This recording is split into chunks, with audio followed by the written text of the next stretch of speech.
puis était parti sur le terrain pour faire le constat des dégâts causés alors par cette pluie. Est-ce que finalement, nous ne sommes pas dans la routine?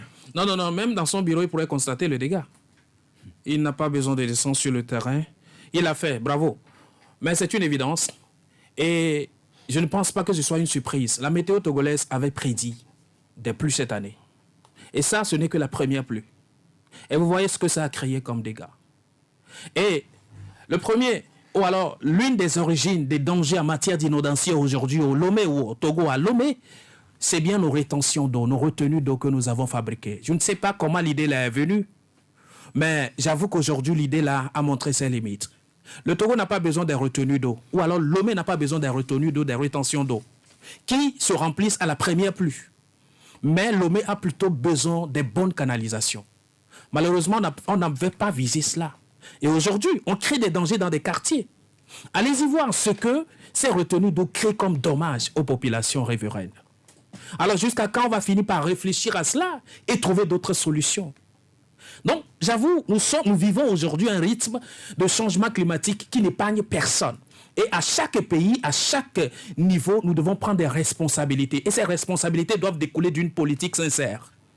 Il ne suffit pas tout simplement de descendre dans la pluie ou alors descendre ses bottes dans l'eau pour constater. Constater et puis après, bientôt il y aura encore une autre pluie. Vous allez descendre encore, constater et prendre la mesure quand? C'est ça la triste réalité.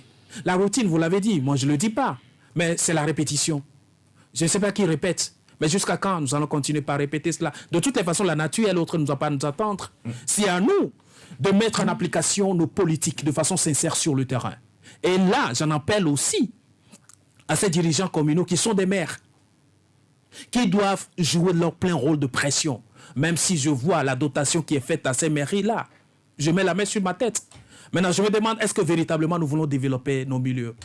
Ou alors nous voulons assister à la dégradation de nos milieux? Excusez-moi, il y a 20 ans, la manière dont l'inondation détruit à Lomé aujourd'hui, on ne pouvait pas imaginer cela de par le passé. Il y a certains quartiers où on ne pouvait même pas voir l'eau venir. Mais aujourd'hui, tous ces quartiers sont sous l'eau. Pourquoi? Il y a les erreurs humaines, je suis d'accord. Les populations des gens malveillants qui bouchent même certains caniveaux certaines fois, je suis d'accord. Mais la majeure partie du problème émane de la mauvaise gestion des lieux, la mauvaise canalisation ou alors l'inexistence d'ailleurs de ces bonnes canalisations. Et jusqu'à quand allons-nous réfléchir à cela? C'est ça, c'est dommage. Quand je vois des populations nager en pleine nuit, vous dormez tranquillement et puis vous voyez que vous nagez. Ce n'est pas un rêve, mais c'est une réalité. Et là, il faut qu'on applaudisse. Et quand on le dit, les gens pensent que c'est parce qu'on est opposant. Moi, je m'oppose à quoi? Je m'oppose à la mauvaise gestion des choses publiques, tout simplement. D'accord. Rien d'autre. D'accord. Eric, c'est vrai que